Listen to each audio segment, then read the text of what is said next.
এত প্রতিষ্ঠিত চোর, এটা তো দেখা যায় নিজের দলের এমএলএদের সই জাল করেন এবং 3 জন এমএলএ সেটা কনফেস করে।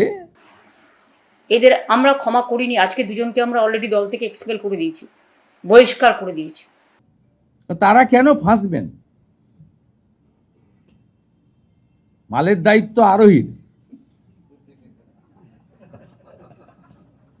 কেন ফাঁসবেন তারা বেচারীরা? বলুন। और आपका पार्टी अगर ऐसे चलेंगे तो 29 नहीं, इसको फैसला आपको पहले से ही मिलेगा। নমস্কার, আরসিটিভি সংবাদের বিশেষ অনুষ্ঠানে আপনাদের সকলকে আরও একবার স্বাগত। দেখুন, গোটা দিনভর যে সমস্ত ঘটনা প্রবাহ রাজ্য রাজনীতিতে কার্যত আলোড়ন তৈরি হয়েছে, মানুষের মধ্যে জল্পনা তৈরি হয়েছে, আজকে সেই রকম বেশ কয়েকটি বিষয় নিয়ে আপনাদের সামনে আলোচনা করব আমাদের এই বিশেষ অনুষ্ঠানে।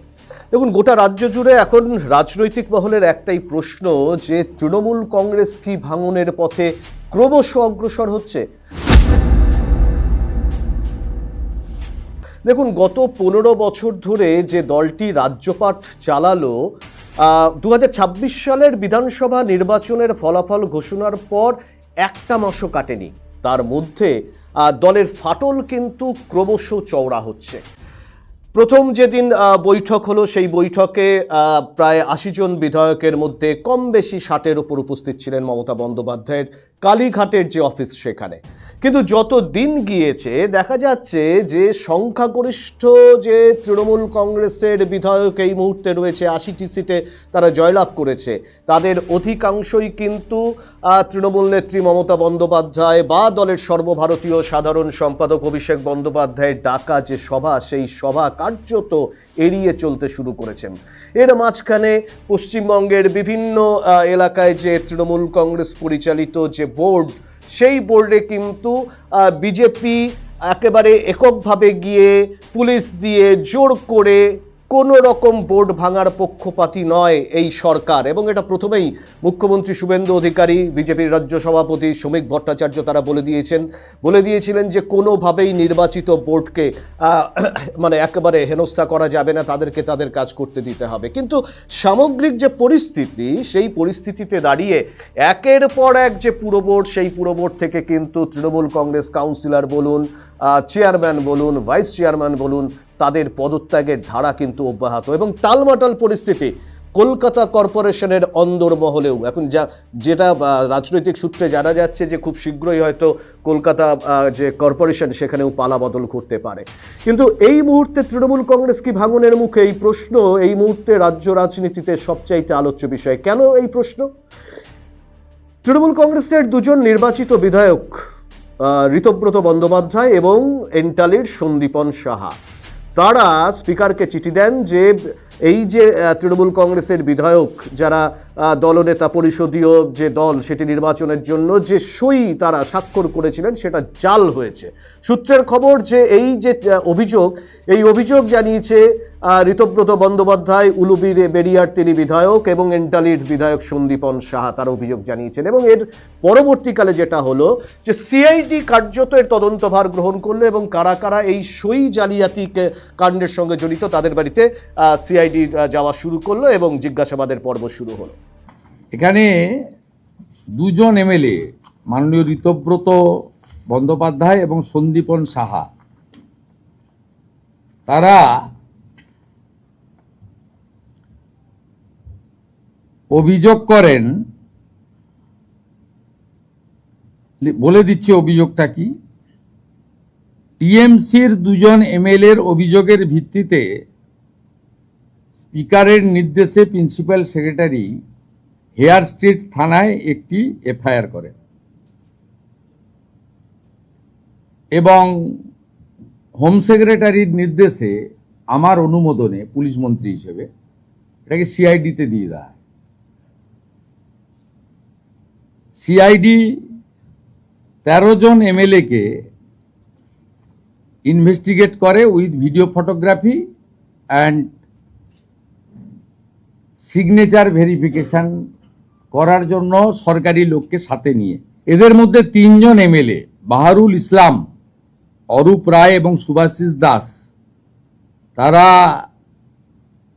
ভিডিওগ্রাফি এবং সিআইডিকে বলে সই আমাদের নয়। এর মধ্যে বাহারুল ইসলাম, ক্যানিং পূর্ব, তিনি বলেন he was present at his residence and ভাঙড়। উনি কলকাতাতেও আসেননি। এদের যে হেরে যাওয়ার পরে চুরির অভ্যাস কাটেনি, যে স্ট্যাম্প ভেটারান চোর এরা, এত প্রতিষ্ঠিত চোর, এটা তো দেখা যায় নিজের দলের এমএলএদের সই জাল করেন এবং 3 জন এমএলএ সেটা কনফেস করে সিআইডির সামনে, হ্যান্ডরাইটিং এক্সপার্ট এবং ভিডিওগ্রাফির সামনে। তারা কেন ফাঁসবেন? মালের দায়িত্ব আরোহীর, কেন ফাঁসবেন তারা বেচারিরা বলুন?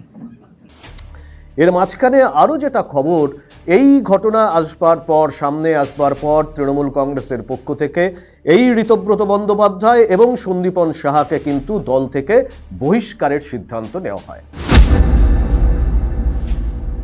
সিদ্ধান্ত দিচ্ছি একজনকে, আগে সিপিএম দল করত, নীতিহীন একজন। আমাদের ভুল হয়েছে তাকে টিকিট দেওয়া, পায়ে পড়েছিল এসে। সেদিন বাঁচানো সিপিএম ঠিক করেছিল। অন্তত এই একটা ক্ষেত্রে তাদের আমি অ্যাপ্রিসিয়েট করি, ওকে তাড়িয়ে দিয়ে। তা সত্ত্বেও আমরা তাকে 2 বার সংসদে জিতিয়েছি।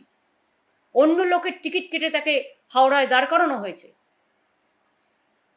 আজকে তাদের কাছে আমি ক্ষমা চাইছি হাত জোর করে, যে আমরা আপনাদের সাথে এরা বিশ্বাসঘাতকতা করলো, এদের আমরা ক্ষমা করিনি। আজকে 2 জনকে আমরা অলরেডি দল থেকে এক্সপেল করে দিয়েছি, বহিষ্কার করে দিয়েছি, যারা রোজ গিয়ে বিজেপিকে মিট করছে এবং বিজেপির কথা মতো সবাইকে ডেকে ভয় দেখাচ্ছে। এর মধ্যে একজন সাংসদও আছেন, তিনি আবার অন্যান্যদের সাথেও যোগাযোগ করছেন। অপরাধটা কি না, তিনি তার ছেলের টিকিট চেয়েছিলেন। তো সবার কি শুধু বাবা মা এমপি হবে, এমএলএ হবে, তার ছেলে মেয়েরাই টিকিট পাবে, আর কেউ পাবে না? আমি একজন এমএলএ ছিলাম, অভিষেক একজন এমপি ছিলেন। আমাদের এত বড় পরিবার, প্রায় 50 জন আমাদের পরিবারের মেম্বার আছে। আর একটা পরিবারে তো 4 ভাই এমএলএ এমপি হয়েছে। সেগুলোর কৈফিয়ত কে দেবে? তাও হ্যাঁ, পার্টি যদি মনে করতো নিশ্চয়ই দিত। যেখানে দল সিদ্ধান্ত নিয়েছে, আপনি দলের এমপি হয়েছেন দলের সিম্বলে, আর আজকে আপনি দলের বিরোধিতা করলে, আপনি যদি সেন্ট্রাল ফোর্স চেয়ে কারো কাছে অ্যাপ্লাই করেন, তাহলে আপনাকে দলে রাখার কি দরকার? সে দল সিদ্ধান্ত নেবে। আমাদের ডিসিপ্লিনারি কমিটি আছে, আজকের সিদ্ধান্ত ডিসিপ্লিনারি কমিটি নিয়েছে, আমি নিইনি। সুতরাং দল তার নিয়ম মতো চলবে, নিয়ম মানবর্তিতাও নিয়ে চলবে। সন্দীপন সাহা এন্টালির দীর্ঘদিনের তৃণমূল কংগ্রেসের সক্রিয় একজন বিধায়ক, মমতা বন্দ্যোপাধ্যায়ের অত্যন্ত ঘনিষ্ঠ একজন তিনি রাজনৈতিক ব্যক্তিত্ব। তারপরেও কেন ক্রমশ দূরত্ব তৈরি হচ্ছে, এই বিষয় নিয়ে কিন্তু প্রশ্নচিহ্ন। আর ঋতব্রত বন্দ্যোপাধ্যায় একটা সময় সিপিআইএমের পক্ষ থেকে তিনি সাংসদ ছিলেন, পরবর্তীকালে দলবিরোধী কাজের জন্য সিপিআইএম দল থেকে তাকে বহিষ্কার করা হয় এবং তারপরে তার বিরুদ্ধে যেটা সূত্রের খবর এখনও মামলা পেন্ডিং রয়েছে, তিনি তাকে সরাসরি সাদরে গ্রহণ করেছিলেন মুখ্যমন্ত্রী মমতা বন্দ্যোপাধ্যায়। আজকে এই যে দলবিরোধী মানে দলে ভাঙনের যে সম্ভাবনা প্রকট হচ্ছে, তার অন্যতম কারিগর কিন্তু একদা তৃণমূল কংগ্রেসের দরজা যিনি সাদরে খুলে দিয়েছিলেন ঋতব্রত বন্দ্যোপাধ্যায়ের জন্য, মমতা বন্দ্যোপাধ্যায়, সেই ঋতব্রত বন্দ্যোপাধ্যায় কিন্তু নেতৃত্ব দিচ্ছেন তৃণমূলকে ভাঙানোর জন্য। এবং ইতিমধ্যেই বেশ কয়েকটি জায়গায় তৃণমূল কংগ্রেসের, যেটুকু আমরা জানতে পারছি, প্রায় 50 জনের বিধায়ক তারা কিন্তু কলকাতার একটি নামী হোটেলে তারা বৈঠক করেছেন। এমএলএ হস্টেলে বৈঠক হয়েছে, একজন নির্বাচিত জনপ্রতিনিধির বাড়িতে বৈঠক হয়েছে এবং যেটা জানা যাচ্ছে যে আজ বা কালের মধ্যে 50 জনের তৃণমূল কংগ্রেসের যে 50 জন যে বিধায়ক তারা কিন্তু অন্য একটা চিঠি, মানে 50 জনের যে স্বাক্ষর, সেই স্বাক্ষর সমন্বিত চিঠি একেবারে সরাসরি স্পিকারের কাছে জমা দিতে চলেছে এবং এর নেতৃত্বে রয়েছে ঋতব্রত বন্দ্যোপাধ্যায়। ফলে যেটা দেখা যাচ্ছে যে গোটা ভারতবর্ষে জীবদ্দশায় যে দুজন রাজনৈতিক ব্যক্তিত্ব জীবদ্দশায় তার দলকে একেবারে মাটিতে মিশে যেতে দেখেছিলাম, তাদের মধ্যে 1 নম্বর শরদ পাওয়ার এনসিপি প্রধান এবং দ্বিতীয়ত হচ্ছে উদ্ধব ঠাকরে। এখন প্রশ্ন হচ্ছে যে এই উদ্ধব ঠাকরে বা শরদ পাওয়ারের মতোই কি পরিণতি হতে চলেছে মমতা বন্দ্যোপাধ্যায়ের? কারণ এই দুজন বিধায়ক এই মুহূর্তে তাদেরকে সাসপেন্ড করা হয়েছে। 50 জন বিধায়ক তারা কিন্তু মমতা বন্দ্যোপাধ্যায়ের যে পরশুদিন তার আগের দিন যে বাড়িতে বৈঠক ছিল, সেই বৈঠকে মেরে কেটে 80 জন বিধায়কের মধ্যে মাত্র হাতে গোনা 20 জন বিধায়ক সেখানে উপস্থিত ছিলেন, অর্থাৎ 60 জন বিধায়ক কিন্তু ছিলেন না। অথচ দেখুন এই যে বিষয়টা নিয়ে যদি এটা ভাঙনের পথে এগিয়ে যায় তৃণমূল কংগ্রেস, তাহলে কিন্তু কার্যত বলা যেতে পারে মমতা বন্দ্যোপাধ্যায় এবং অভিষেক বন্দ্যোপাধ্যায়ের যে রাজনৈতিক ক্যারিয়ার সেটা কিন্তু একেবারে শেষের পথে চলে যেতে পারে।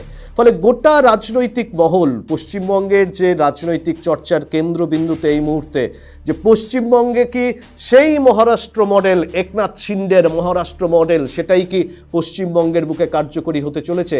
1998 সালে কংগ্রেস ছেড়ে বেরিয়ে আসা একেবারে মমতা বন্দ্যোপাধ্যায় নিজের হাতে আরও কয়েকজন তার বিশ্বস্ত সঙ্গী সাথীকে নিয়ে যে তৃণমূল কংগ্রেস তৈরি করেছিলেন, তার রাশ কি এবার তাদের হাত থেকে চলে যেতে বসেছে? ফলে গোটা রাজনীতির নজর কিন্তু এখন রয়েছে ঋতব্রত বন্দ্যোপাধ্যায়ের নেতৃত্বে বা সন্দীপন সাহার নেতৃত্বে। এই 50 জন বা তার আরও বেশি বিধায়ক তারা এই যে স্বাক্ষর, সেই স্বাক্ষর করে তারা স্পিকারের কাছে জমা দেয় কিনা। যদি সেটা হয়ে যায়, দলবদলের ক্ষেত্রে যা যা দরকার সেটা যদি সম্ভব হয়ে যায়, তাহলে নিয়ম অনুযায়ী তৃণমূলের যে দলীয় প্রতীক ঘাসফুল চিহ্ন, সেটাও কিন্তু কার্যত হাতছাড়া হয়ে যেতে পারে মমতা বন্দ্যোপাধ্যায় এবং অভিষেক বন্দ্যোপাধ্যায়ের কাছ থেকে। ফলে যা পরিস্থিতি এই মুহূর্তে চলছে, তাতে করে এই তৃণমূল কংগ্রেসের যে মমতা বন্দ্যোপাধ্যায় বা অভিষেক বন্দ্যোপাধ্যায়ের রাজনৈতিক কেরিয়ার কিন্তু এই মুহূর্তে একটা সরু সুতোর ওপর ঝুলছে, এটা বলার অপেক্ষা রাখে না। আমাদের নজর থাকবে এই ঘটনার দিকে, যে কতক্ষণের মধ্যে 50 জনের মতো বিধায়ক তৃণমূল কংগ্রেসের তারা স্পিকারের কাছে তাদের যে স্বাক্ষর, সেই স্বাক্ষর সমন্বিত যে চিঠি, সেই চিঠি স্পিকারের কাছে প্রদান করে। আমাদের নজর থাকবে সেই দিকেও। আমি বাকি বিধায়কদের হাত জোর করে অনুরোধ করব, যারা এই ঋতব্রতর পাল্লায় পড়ছেন, আমার একটা অনুরোধ, আমরা কেউ নির্দল জিতে আসিনি, আমরা জিতে এসেছি তৃণমূল কংগ্রেসের প্রতীকে, তৃণমূল কংগ্রেসের দলের প্রার্থী মমতা বন্দ্যোপাধ্যায়ের ছবি ব্যবহার করে, এবং মমতা বন্দ্যোপাধ্যায়কে যারা ভোট দিয়েছেন সেই ভোট আমরা পেয়ে বিধানসভায় এসেছি। দম থাকলে নির্দল হয়ে আলাদা নিজেরা জিতে এসে তারপর আমরা এসব করতাম। আমরা জিতে এসেছি তৃণমূলের হয়ে, আর প্রথম মিটিং এর পর আমার যদি কোনো অভিযোগও থাকে, আমি মমতা বন্দ্যোপাধ্যায়কে চিঠি না দিয়ে আমি দিচ্ছি স্পিকারকে। এ হয় নাকি কখনো এত বড় দল বিরোধী কাজ? কিন্তু যদি কারুর কোনো ভুল ত্রুটি মনে হয়, তাহলে সেটা আগে তো নেত্রীকে জানানো উচিত। নেত্রী তো সই সংগ্রহে ছিলেন না। 20 দিন হয়নি, 20 দিনের এমএলএ তারা আজকে এই বিশ্বাসঘাতকতা। আমার নিজের এই দলের নিশ্চিতভাবে সব কাজ আমার পছন্দ নয়, আমার নিজের অনেক রাগ অভিমান আছে, কিন্তু আমি নির্দল হয়ে বিধানসভায় যাইনি। শুভেন্দু অধিকারীকে ধন্যবাদ। তৃণমূল কংগ্রেস বিশ্বাসঘাতকদের বিরুদ্ধে যে ব্যবস্থা নিয়েছে, উনি সেটা জাস্টিফাই করে দিয়েছেন, কারণ উনিও বুঝেছেন এরা সব এখন ভালো সাজার জন্য করছে। এরা ভালো সাজার জন্য, ভালো তৃণমূল সেজে বিজেপির ক্ষমতার কাছাকাছি যাওয়ার জন্য করছে, সেটা শুভেন্দু অধিকারী বুঝেছেন। ওরা ওদের রাজনৈতিক কৌশলে এদের মদত দেবেন কি দেবেন না সে তাদের ব্যাপার, বাট শুভেন্দু অধিকারী অত্যন্ত সচেতন ভাবে নাম দুটি বলে দিয়েছেন এদের এক্সপোজ করে দেওয়ার জন্য। শুভেন্দুকে ধন্যবাদ জানাচ্ছি। দেখুন, একদিকে যখন তৃণমূল কংগ্রেসের ভাঙন, যখন এটা ক্রমশ ফাটল, যেটা ক্রমশ চওড়া হচ্ছে, সেই মুহূর্তে দাঁড়িয়ে মুখ্য মানে তৃণমূল সুপ্রিমো মমতা বন্দ্যোপাধ্যায় আজকে কলকাতার বুকে একেবারে যে রাজনৈতিক হিংসা চলছে অভিযোগ, তার বিরুদ্ধে কিন্তু পথে নামার ডাক দিয়েছিলেন, ধর্ণা কর্মসূচিতে তিনি ডাক দিয়েছিলেন এবং সেই মতো তিনি কালীঘাটের বাড়ি থেকে বেরিয়ে তিনি যান প্রথমে বি.আর. আম্বেদকরের যে মূর্তি সেখানে তিনি শ্রদ্ধা জানান, গান্ধীজির মূর্তিতে শ্রদ্ধা জানান, তারপর তিনি ওয়াই চ্যানেলে ধর্ণার জন্য বসেন। কিন্তু মমতা বন্দ্যোপাধ্যায় মানেই যে একটা জনস্রোত, মানুষের আবেগ, উন্মাদনা, এটা কিন্তু রাজ্যবাসী দীর্ঘদিন ধরে দেখে এসেছিলেন যে মমতা বন্দ্যোপাধ্যায় রাস্তায় নামলে সাধারণ মানুষের উন্মাদনার জায়গাটা কি হতে পারতো সেটা মানুষ জানে। কিন্তু কার্যত আজকের যে ওয়াই যে চ্যানেল মানে যেখানে কর্মসূচি তিনি নিয়েছেন, কার্যত সেটা ফ্লপ বললেও সেটা খুব বেশি বলা হবে না, কারণ সেখানে চূড়ান্ত বিশৃঙ্খলতা সেখানে তৈরি হয়েছে। দেখুন, এই যে ধর্ণা কর্মসূচি, তো মমতা বন্দ্যোপাধ্যায়ের কাছে নতুন কিছু নয়। বিরোধী দলনেত্রী যখন ছিলেন, তার রাজনৈতিক কর্মকাণ্ডের আন্দোলনের অন্যতম হাতিয়ার ছিল এই ধর্ণা। এই ধর্ণায় তিনি 26 দিন অনশন করেছেন, পথে ছিলেন, একাধিক ইস্যুতে তিনি রাস্তায় নেমে ধর্ণা করেছেন। আবার সরকারে থেকেও এই SIR এর বিরুদ্ধে তিনি কিন্তু মুখ্যমন্ত্রী থাকাকালীনও ভোটের কয়েক মাস আগেও কিন্তু তিনি একেবারে ধর্ণায় সামিল হয়েছিলেন। ফলে এই ধর্ণা কর্মসূচি মুখ্যমন্ত্রী মানে প্রাক্তন মুখ্যমন্ত্রী মমতা বন্দ্যোপাধ্যায়ের যে ধর্ণা কর্মসূচি, তাকে কেন্দ্র করে মানুষের যে গণ উন্মাদনা, এটা কিন্তু এতদিন ধরে সাধারণ মানুষ দেখে এসেছে। কিন্তু ক্ষমতা চলে যাওয়ার পর আজকের যে মানে কার্যত মমতা বন্দ্যোপাধ্যায়ের ধর্ণা কর্মসূচি কার্যত অনেকটাই ফিকে হয়ে গেল আজকের কর্মসূচি, চূড়ান্ত বিশৃঙ্খলা। এবং এইখানে দেখা যাচ্ছে যে মেরে কেটে, আমি আবারও বলছি, এই যে মুখ্যমন্ত্রীর যে ধর্ণা কর্মসূচি, মেরে কেটে 5 জন বিধায়ক এবং এই 10 জনের মতো সাংসদ তারা মমতা বন্দ্যোপাধ্যায়ের সঙ্গে এই ধর্ণা কর্মসূচিতে তারা যোগ দিয়েছিলেন। কিন্তু বাকিরা কোথায় গেল? এই যে 78 জন বিধায়ক এই মুহূর্তে তৃণমূলের কাছে রয়েছে এবং লোকসভা এবং রাজ্যসভা মিলিয়ে প্রায় 41 জন সাংসদ রয়েছে তৃণমূল কংগ্রেসের সাথে। তারা কোথায়? তাদেরকে খোদ দলনেত্রীর ডাকা এই কর্মসূচিতে দেখা পাওয়া গেল না কেন? তাহলে কি কোথাও একটা অশনি সংকেত দেখা যাচ্ছে যে মমতা বন্দ্যোপাধ্যায়ের নেতৃত্বে কার্যত অনাস্থা প্রকাশ করছেন তার নিজের দলের বিধায়ক সাংসদেরা? এই প্রশ্ন কিন্তু মমতা বন্দ্যোপাধ্যায়ের দলীয় কর্মসূচি নিয়ে একটা রীতিমতো প্রশ্নচিহ্ন তুলে দিল। আজকে কারা গিয়েছিলেন? এই আস্থাভাজন কয়েকজন, ফিরহাদ ববি হাকিম, দোলা সেন, সাংসদ কল্যাণ বন্দ্যোপাধ্যায়, কুণাল ঘোষ, অসীমা পাত্র, এই ধরনের কয়েকজন, নয়না বন্দ্যোপাধ্যায়, যারা তার সঙ্গে সবসময় থাকতেন বা এখনো পর্যন্ত ছেড়ে যাননি, হাতে গোনা। কিন্তু বাকি এই যে যারা বিধানসভায় নির্বাচনে যারা জয়লাভ করেছিলেন, যারা একটা সময় দলীয় টিকিট পাওয়ার জন্য দলীয় নেত্রীর ছবি নিয়ে নির্বাচনী প্রচারে যেতেন, বা দেখুন এই যে বিধানসভা নির্বাচনের কয়েক মাস আগে যখন SIR ইস্যুতে ধর্ণা মঞ্চ, তখন মানে ওই রবীন্দ্রনাথের ভাষায় বলতে হয় যে ঠাই নাই ছোট সেতরি। এই যে ধর্ণা মঞ্চ, সেই ধর্ণা মঞ্চে কে উঠবেন, কে দলনেত্রীর পাশে বসবেন, তার একটা অলিখিত কম্পিটিশন শুরু হয়ে গিয়েছিল। যদিও এই তৃণমূল বিধায়ক বা সাংসদদের একটা ক্ষোভ রয়েছে, কোথায় জানেন? ক্ষোভটা হচ্ছে যে মমতা বন্দ্যোপাধ্যায় যখন SIR নিয়ে ধর্ণা কর্মসূচিতে বসেছিলেন, তার চারপাশে আলো করে কারা ছিলেন টলিউডের নক্ষত্রদের এমনি আলো হয় না, এটা ঠিক, সূর্যের আলোতে তারা আলোকিত হন। মমতা বন্দ্যোপাধ্যায়ের আলোতে হয়তো তারা আলোকিত হয়েছিলেন, কিন্তু মমতা বন্দ্যোপাধ্যায়কে পরিবেষ্টন করেছিলেন এই সমস্ত নায়ক নায়িকারা, যারা নির্বাচনে হেরে যাওয়ার পর সবার আগে পিছু টান দিয়েছেন। কাউকে আর দেখা যাচ্ছে না মমতা বন্দ্যোপাধ্যায়ের আশেপাশে, যাদের ভরসা করে, যাদের সঙ্গে তিনি গান গাইতেন, যাদের সাথে তিনি কোথাও একেবারে নাচ করতেন, যাদেরকে তিনি বুকে আগলে রাখতেন, ফিল্মফেয়ার অ্যাওয়ার্ডে যেতেন, গান করতেন, বক্তব্য রাখতেন, নয়নের মণি হয়ে উঠেছিল যে সমস্ত টলিউড নক্ষত্ররা, তারা কিন্তু কার্যত মমতা বন্দ্যোপাধ্যায়ের জাহাজ যখন ডুবছে, একেবারে ইঁদুররা যেমন সবচেয়ে আগে টের পায়, সবার আগে পগার পার হয়ে গেছে টলিউডের যারা নক্ষত্ররা।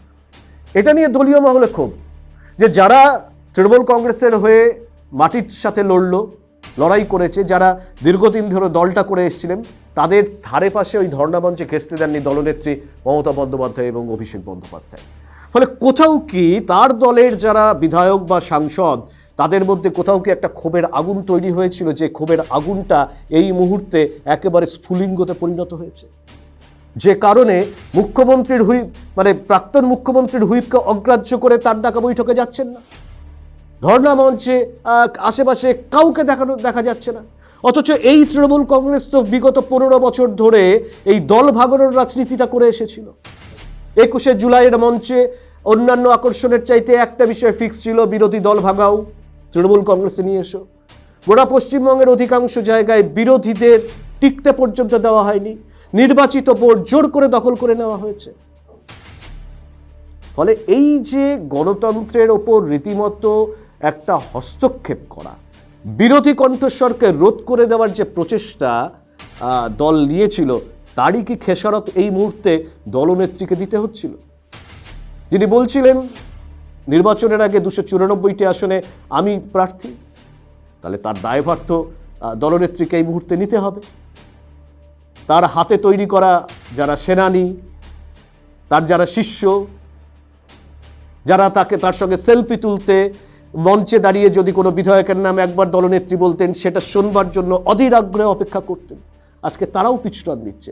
ফলে সব মুহূর্তে সব মিলিয়ে এই মুহূর্তে তৃণমূল কংগ্রেসের এই যে ভরাডুবি, এই যে অবস্থা, কার্যত দলটা অক্ষুণ্ণ অটুট থাকবে কিনা সেটা রীতিমতো প্রশ্নচিহ্ন তুলে দিয়েছে। কারণ কোনো একটা সংগঠন করতে গিয়ে দেখুন, বামেরাও দীর্ঘদিন ক্ষমতায় নেই, কংগ্রেসও দীর্ঘদিন ক্ষমতায় নেই, কিন্তু সংগঠন একক যদি দল পরিবারতান্ত্রিক হয়ে ওঠে, যদি একার ওপর ভিত্তি করে দল চলে, তাহলে সেই দলের পতন এইভাবেই হবে। বামেরা এখনও ডাকলে বামেরা ব্রিগেড সমাবেশ দীর্ঘদিন ধরে ক্ষমতায় না থাকার পর ব্রিগেড সমাবেশ তারা করেছে, তারা একেবারে জনজাগরণ যাত্রা, যেটা কুচবিহার থেকে ইনসাফ যাত্রা তারা এখানে করেছেন। কংগ্রেস বিভিন্ন ইস্যুতে, কংগ্রেসের এতদিন ধরে একটি মাত্র বিধায়ক না থাকলেও রায়গঞ্জের বুকে আন্দোলন হয়েছে, উত্তরবঙ্গের বুকে আন্দোলন হয়েছে, সংগঠন শক্তিশালী হয়েছে। তৃণমূল কংগ্রেসের ক্ষেত্রে এই জায়গাটাই সবচেয়ে ভরাডুবি, যে তারা দলনেত্রীর বাইরে অন্য কাউকে সামনের সারিতে তুলে আনতে দেননি বলে এই খেসারত দিতে হচ্ছে বলে রাজনৈতিক বিশ্লেষকদের কিন্তু অভিমত এই মুহূর্তে। পরের ঘটনা আর একটু আকর্ষণীয়। দেখুন, আমরা প্রত্যেক বাড়িতে না লক্ষ্মীর ভার রাখি ঠাকুরের আসনে, 1 টাকা হোক 2 টাকা হোক, ভবিষ্যৎ সঞ্চয়ের জন্য আমাদের আগের মা দিদিমারা এটা সঞ্চয়ের রাখত। ভাবতে পারেন এই লক্ষ্মীর ভাণ্ডারে চুরি, এই লক্ষ্মীর ভাণ্ডারে চুরি 1500 টাকা করে দেওয়া হতো, পরবর্তীকালে 200 টাকা আরও বাড়ানো হয়েছিল তৃণমূলের আমলে। সেই লক্ষ্মীর ভাণ্ডারে এই মুহূর্তে এই সরকার যে তদন্ত করছে, রীতিমতো চাঞ্চল্যকর তথ্য, প্রায় 30 লক্ষ ভুয়ো অ্যাকাউন্ট নাকি তৈরি হয়েছিল লক্ষ্মীর ভাণ্ডারকে কেন্দ্র করে। ভাবা যায় যে লক্ষ্মীর ভাণ্ডারকে কেন্দ্র করে তৃণমূল কংগ্রেস ক্ষমতায় আসবার মরিয়া আপ্রাণ চেষ্টা চালাচ্ছিল, সেখানে কেঁচো খুঁড়তে কেউটে মুখ্যমন্ত্রী শুভেন্দু অধিকারী গতকালই প্রেস কনফারেন্স করেছেন। তিনি জানিয়েছেন যে লক্ষ্মীর ভাণ্ডারে 30 লক্ষ ভুয়ো অ্যাকাউন্ট, যাদের লক্ষ্মীর ভাণ্ডার পাওয়ার কথা নয়, তাদের অ্যাকাউন্টে চলে যাচ্ছে। এই দলীয় যারা নেতা কর্মী, তারা প্রশাসনের একটা অংশের সহযোগিতায় নিজের পরিবারের মধ্যে 4 থেকে 5 জন, এমনকি সংখ্যাটা আরো বেশি হলেও অবাকের কিছু নেই, অ্যাকাউন্টে টাকা ঢুকিয়েছে। লক্ষ্মীর ভাণ্ডার পাওয়ার কথা তো মেয়েদের, গ্রামের মহিলাদের, তাদের এম্পাওয়ারমেন্ট লক্ষ্যে, তাদের অর্থনৈতিক স্বাধীনতা গড়ে তোলার লক্ষ্যে। দেখা যাচ্ছে যে বহু পুরুষের অ্যাকাউন্টেও ঢুকে গেছে লক্ষ্মীর ভাণ্ডারের টাকা। এই যে দুর্নীতি, এই যে পাহাড় প্রমাণ দুর্নীতির অঙ্কটা কত জানেন? এখনো পর্যন্ত যেটা হিসাব করা যাচ্ছে, সেই তৃণমূল কংগ্রেসের লক্ষ্মীর ভাণ্ডারের দুর্নীতির অঙ্কটা বছরে প্রায় 5400 কোটি টাকা। আবারও বলছি, তৃণমূল কংগ্রেসের আমলে লক্ষ্মীর ভাণ্ডারে যে দুর্নীতি, সেই দুর্নীতির অঙ্কটা নেহাত কম নয়, বছরে 5400 কোটি টাকা। মুখ্যমন্ত্রী শুভেন্দু অধিকারী বলছেন এই গোটা ঘটনার তদন্ত হবে। যারা সাধারণ মানুষের অর্থ নিয়ে ছিনিমিনি খেলছে, যারা সাধারণ মানুষকে প্রাপ্য থেকে বঞ্চিত করছেন, তাদেরকে আইনের আওতায় এনে কঠোর থেকে কঠোরতম শাস্তি দেওয়া হবে, এটাই উচিত। ফলে অন্নপূর্ণা ভাণ্ডার যখন দেওয়া হবে, সেই অন্নপূর্ণা ভাণ্ডারের ফর্ম ফিল আপ থেকে শুরু করে সমস্ত প্রসিডিওর নিয়ে কিন্তু বর্তমান রাজ্য সরকার অনেক বেশি সতর্ক, যাতে কোনো ভুয়ো অ্যাকাউন্ট তৈরি না করা যায়, না তৈরি হয়, বা কোনো যাদের পাওয়ার কথা নয়, মানে ভুয়ো উপভোক্তা যাতে এর মধ্যে ঢুকে না পড়ে। ফলে এই বাছাই প্রক্রিয়া অত্যন্ত স্বচ্ছভাবে করবার জন্য ইতিমধ্যেই প্রশাসনকে যাবতীয় নির্দেশ দিয়ে দিয়েছেন মুখ্যমন্ত্রী শুভেন্দু অধিকারী এবং এর দায়িত্বপ্রাপ্ত যারা মন্ত্রী যারা রয়েছেন তারা। এবারে আসি এই মুহূর্তে ডিএ কেস। পশ্চিমবঙ্গের সরকারি কর্মচারীরা দীর্ঘদিন ধরে যে ডিএ আন্দোলন তারা করে এসছিলেন, একেবারে মানে রাজ্যে ট্রাইব্যুনালে জেতার পর সুপ্রিম কোর্টও তাদের রায় দেয়, কিন্তু এই ডিএ যাতে রাজ্য সরকারি কর্মচারীদের দেওয়া না হয় তার জন্য গত মানে পূর্বতন সরকার বারংবার সুপ্রিম কোর্টে গিয়েছে, কোটি কোটি টাকা আইনজীবীদের পেছনে খরচ করেছিলেন পূর্বতন তৃণমূল কংগ্রেস সরকার, যাতে সরকারি কর্মচারীদের ডিএ দিতে না হয়। এবং ডিএ যাতে না পাওয়া যায়, নেতাজি ইন্ডোর স্টেডিয়ামের ভরা সভায় বলা হয়েছিল সরকারি কর্মচারীদের ডিএর দাবি যখন তারা জানাচ্ছিলেন, সেই সময় বলা হয়েছিল, মুখ্যমন্ত্রী বলছিলেন, প্রাক্তন মুখ্যমন্ত্রী, যে আপনারা ঘেউ ঘেউ করবেন না। ভাবতে পারেন একজন মুখ্যমন্ত্রী, প্রাক্তন মুখ্যমন্ত্রী, যিনি সরকারি কর্মচারীরা তাদের ডিএর দাবি জানানোর জন্য তাদের বলা হচ্ছিল ঘেউ ঘেউ করবেন না। কিন্তু সুপ্রিম কোর্টের রায়ে এই যে বকেয়া ডিএ, সেই বকেয়া ডিএ মিটিয়ে দেওয়ার নির্দেশ দেওয়া হয়েছে। সম্প্রতি রাজ্যের 4টি সরকারি সংগঠনের সঙ্গে মুখ্যমন্ত্রী শুভেন্দু অধিকারী তিনি বৈঠক করেন। বৈঠকে প্রত্যেক সংগঠনের যারা দায়িত্বপ্রাপ্ত মানে নেতৃত্ব তারা সেখানে গিয়েছিলেন। বৈঠক শেষের পর তারা জানিয়েছেন মুখ্যমন্ত্রী শুভেন্দু অধিকারীর সঙ্গে বৈঠকের পর তারা আশাবাদী, এবং 22 জুন রাজ্য বাজেটে একটা যে ডিএ এখনো পর্যন্ত সরকার ঘোষণা করার পরেও মুখ্যমন্ত্রী ঘোষণা করেছিলেন, ভোটের ঠিক লাস্ট যেদিন হয় সেদিন ঘোষণা করেছেন, সেই ডিএ পাননি সরকারি কর্মচারীরা। সেই ডিএ যাতে পাওয়া যায়, একটা বড় সুখবর 22 তারিখে আসবে বলে মুখ্যমন্ত্রী শুভেন্দু অধিকারী যেমন জানিয়েছেন, এবং মুখ্যমন্ত্রীর সঙ্গে আলোচনা করবার পর কিন্তু খুশি বিভিন্ন সরকারি যারা কর্মচারী সংগঠন রয়েছেন। পাশাপাশি 50,000-এর নিয়োগ প্রক্রিয়া সম্পন্ন করার কথা বলা হচ্ছে, একটা ইতিবাচক আলোচনা হয়েছে, এবং সুপ্রিম কোর্টের নির্দেশ মেনে যেটা বকেয়া যে ডিএ সেটাও যাতে ধাপে ধাপে দেওয়া যায় তার কথা বলা হয়েছে। এবং 2027-এর জানুয়ারি মাসে 7ম যে পে কমিশন সেটাও রাজ্য সরকারি কর্মচারীরা যাতে পান, সেই ব্যাপারে যথাযথ ব্যবস্থা নেওয়া হচ্ছে বলে, তার পদক্ষেপ শুরু হয়ে গিয়েছে বলে বৈঠকে কিন্তু ফলপ্রসূ আলোচনা হয়েছে, এমনটাই জানিয়েছেন একেবারে বিভিন্ন সরকারি কর্মচারী সংগঠন যারা রয়েছেন তারা সেখানে। উনি সহযোগিতা চেয়েছেন যে সমস্ত বকেয়া আমরা মিটিয়ে দেব, কিন্তু আমাদেরকে সময় দিন, আমাদেরকে সমস্ত কাজটা ব্যালেন্স করে করতে হবে। বিগত সরকার যে ফান্ড, সেই ফান্ডের মিসম্যানেজমেন্ট করে গেছে। আমরা ফান্ডগুলোকে অ্যালোকেট করি, মানে সমস্ত ব্যাপারগুলোকে মেনটেন করে আপনাদের সমস্ত দাবি দাবা আমরা মিটিয়ে দেবো। বিশেষ করে সুপ্রিম কোর্টের রায় অনুযায়ী গ্রান্ট ইন এডদের এখনো পর্যন্ত কোনো অর্ডার বেরোয়নি। 998-এর যে ছিল, আমরা সেটাকে বলেছি যে কনসিডারেশন, এই কনসিডারেশনটাকে তুলে দিয়ে ইমিডিয়েটলি এটার ব্যবস্থা করা হোক। উনি মুখ্য সচিবকে নির্দেশ দিয়েছেন যে এই বিষয়ে ব্যবস্থা নিতে। 42% ডিএ নিয়ে বলেছেন যে কয়েকটা কিস্তির মধ্যে মিটিয়ে দেবেন, এবং তার প্রথম কিস্তি উনি আগামী যে বাজেট, আগামী 8 মাসের জন্য যে বাজেট আসতে চলেছে সেই বাজেটে উনি ঘোষণা করবেন। এবং পে কমিশন নিয়ে বলেছেন যে জানুয়ারি মাসে পে কমিশন লাগু হবে, জানুয়ারি মাসে।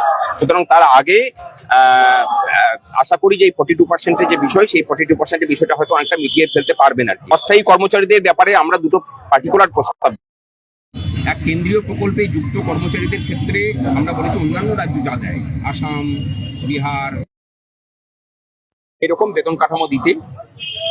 আর এখানকার যা সরকারি মানে সরকার যারা, পশ্চিমবঙ্গ সরকার দ্বারা নিজস্ব নিযুক্ত যারা অস্থায়ী কর্মচারী আছেন তাদের বেতন বৃদ্ধি করা এবং প্রয়োজনে স্থায়ীকরণের কথা বলেছি। উনি বলেছেন যে আপনাদের শূন্যপদ পূরণের ক্ষেত্রে আপনাদের যে আন্দোলন, তাকে আমরা সম্মান জানাই, এবং কথা দিচ্ছি আপনাদেরকে আগামী ডিসেম্বর মাসের মধ্যে 50,000 স্থায়ী পদে নিযুক্ত হবে। নিয়োগের ক্ষেত্রে যে নিয়ম কানুন তৈরি করা, সেই নিয়ম কানুন তৈরি করার ক্ষেত্রে আমরা আগামী 6 তারিখ বা 7 তারিখের মধ্যে সমস্ত কিছু ঘোষণা করব। All India consumer price index অনুসারে যে ডিএ দেওয়া হচ্ছে না বলেই মামলা, সেই মামলা কিন্তু সর্বোচ্চ শুধু আদালত না, আমাদের ট্রাইব্যুনাল, আমাদের উচ্চ আদালত, আমাদের সর্বোচ্চ আদালত বলেছে যে DA is a legally enforceable right এবং ডিএটা দিতে হবে all India consumer price index অনুসারে। অতএব কিন্তু আমাদের এই all India consumer price index অনুসারে দিতে হবে। এবং পরিশেষে বলি, আমরা কন্ট্রাকচুয়াল ক্যাজুয়াল এদেরকে যাতে রেগুলারাইজ করা যায় সেই কথাটা বলেছিলাম। মাননীয় মুখ্যমন্ত্রী বলল, দেখুন এদেরকে যদি আমরা রেগুলারাইজ করতে হয় তাহলে নতুন নিয়ম আমরা করতেই পারবো না। এটা বললো যে আমরা ডিসেম্বরে 50,000 নিয়োগ করব, এই কথাটা বলেছে। 50,000 নিয়োগ করব। দেখুন এই ব্যাপারে তো বারবার তো কিছু বলা যায় না। আমরা বলেছি, তুলে ধরেছি, বেতন বৃদ্ধির কথা বলেছি, তারা যে রেমুনারেশনটা পায় তার থেকে যদি বেশি দেওয়া যায় বলে সেটা আমরা চিন্তা ভাবনা করছি। এখন এইটুকুই। আমাদের মধ্যে আরো অন্যান্য সংগঠন ছিল, তারা কিন্তু যথারীতি এই কথাগুলোর মধ্যে এই যে কন্ট্রাকচুয়াল ক্যাজুয়াল এদের কথা তুলে ধরেছে, গ্যারান্টি নেডের কথা তুলে ধরেছে, এআইসিপিআই মেনে দিয়ে দেওয়া হচ্ছে না সেটাও তুলে ধরেছে। আজকে আসি আমাদের শেষ আলোচনায়, যে গতকালই আমরা দেখেছি যে মন্ত্রিসভার সম্প্রসারণ হয়েছে এবং সেই সম্প্রসারণে এতদিন উত্তরবঙ্গকে যারা ভাবতেন যে উত্তরবঙ্গ হচ্ছে আমোদ প্রমোদের জায়গায়, পাহাড় আছে, উত্তরবঙ্গে চা বাগান আছে, ডুয়ার্স আছে, কাঞ্চনজঙ্ঘা আছে, এর টানে বারে বারে ছুটে আসা, উত্তরবঙ্গকে অবহেলা বঞ্চনার শিকার করে রাখা হয়েছিল। কিন্তু মুখ্যমন্ত্রী হওয়ার পর শুভেন্দু অধিকারী বারংবার বলছেন যে যেভাবে মানুষ দুহাত ভরে আশীর্বাদ করেছে এই সরকারকে, ফলে উত্তরবঙ্গের প্রতি এই সরকারের একটা দায়বদ্ধতার জায়গা রয়েছে। উত্তরকন্যাতে উত্তরবঙ্গ উন্নয়ন মন্ত্রী প্রতিদিন একবার করে বসবে, সাধারণ মানুষের যাতে সুরাহা হয়। মুখ্যমন্ত্রী হিসাবে তিনি ঘুরতে আসবেন না, তিনি সাধারণ মানুষের সাথে কথা বলতে আসবেন, এই বার্তা দিয়েছেন। এবং এই যে মন্ত্রিসভার যে সম্প্রসারণ, তাতেও আমরা দেখলাম যে উত্তরবঙ্গকে কিন্তু বাড়তি গুরুত্ব দেওয়া হয়েছে। 10 জন মন্ত্রী এবার উত্তরবঙ্গ থেকে গিয়েছে, তার মধ্যে 4 জন পূর্ণমন্ত্রী, গুরুত্বপূর্ণ দপ্তর রয়েছে, মানে দপ্তর কারোর রয়েছে, কারোর আগামীতে বন্টন হবে। 4 জন পূর্ণমন্ত্রী, 1 জন স্বাধীন দায়িত্বপ্রাপ্ত মন্ত্রী এবং 5 জন প্রতিমন্ত্রীর দায়িত্ব দেওয়া হয়েছে উত্তরবঙ্গের মাটি থেকে। অর্থাৎ উত্তরবঙ্গে যে অবহেলিত নয়, উত্তরবঙ্গে যে বঞ্চনার শিকার আর থাকবে না, তার বার্তা দিয়েছে। এবং উত্তর দিনাজপুর জেলায় রায়গঞ্জের বিধায়ক কৌশিক চৌধুরী এবং করণদিঘির বিধায়ক বিরাজ বিশ্বাস, তারাও প্রতিমন্ত্রীর তালিকায় রাজ্য মন্ত্রিসভায় ঠাঁই পেয়েছেন। এটা অত্যন্ত আনন্দের বিষয় গোটা জেলার। সাধারণ মানুষের স্বার্থে তারা উন্নয়নের কাজ করবেন বলে আশা প্রকাশ করছেন। ফলে এই যে দীর্ঘদিনের যে উত্তরবঙ্গকে মানে একেবারে বঞ্চনার শিকার যে অভিযোগ বারবার উঠছিল, শঙ্কর ঘোষ যিনি পূর্ণমন্ত্রীর দায়িত্ব নিয়েছেন, তিনি বলছেন উত্তরবঙ্গে এইমস হবে, উত্তরবঙ্গে আইআইএম হবে, উত্তরবঙ্গে আইআইটি হবে। সত্যি তো, উত্তরবঙ্গের আগামী প্রজন্ম, ছাত্রছাত্রী থেকে শুরু করে মানে জাতি, ধর্ম, বর্ণ, রাজনৈতিক আদর্শকে দূরে সরিয়ে রেখে সাধারণ মানুষের স্বার্থে যদি এই সরকার কাজ করতে পারে, যদি পশ্চিমবঙ্গে মানে উত্তরবঙ্গের মাটিতে যদি আইআইএম হয়, যদি এখানে এইমস স্থাপন হয়, যদি এখানে আইআইটি হয়, তাহলে সাধারণ ঘরের ছেলেমেয়েরাও অত্যন্ত মানে সুবিধাজনক অবস্থায় তাদের আগামী কেরিয়ার তৈরি করতে পারবে, যেটা উত্তরবঙ্গের জন্য আগামীতে একটা ইতিবাচক দৃষ্টান্ত স্থাপিত হবে। শুধু তাই নয়, চা শ্রমিক থেকে শুরু করে, যে পরিযায়ী শ্রমিক থেকে শুরু করে, যে সমস্ত পরিকাঠামোগত মানে এখনো পর্যন্ত অনুন্নয়নের জায়গায় রয়েছে, সেগুলোকে দ্রুত এই সমস্ত যারা উত্তরবঙ্গের মন্ত্রিত্বের জায়গায় আছেন তারা সুচারুভাবে সম্পন্ন করবেন, এই বিশ্বাস কিন্তু সাধারণ মানুষ ইতিমধ্যে নিতে শুরু করেছে। ফলে আগামী দিনে উন্নয়নের রূপরেখা কোন দিকে যায় সেদিকে আমাদের নজর থাকবে। আমরা আমাদের আজকের এই অনুষ্ঠানে এখানেই শেষ করছি। আপনারা সকলে ভালো থাকুন, সুস্থ থাকুন, দেখতে থাকুন আরসিটিভি সংবাদের বিশেষ এই অনুষ্ঠান। শুভরাত্রি, নমস্কার। This channel does not promote any violent or harmful or illegal activities. All content provided by this channel is meant for an educational purpose only.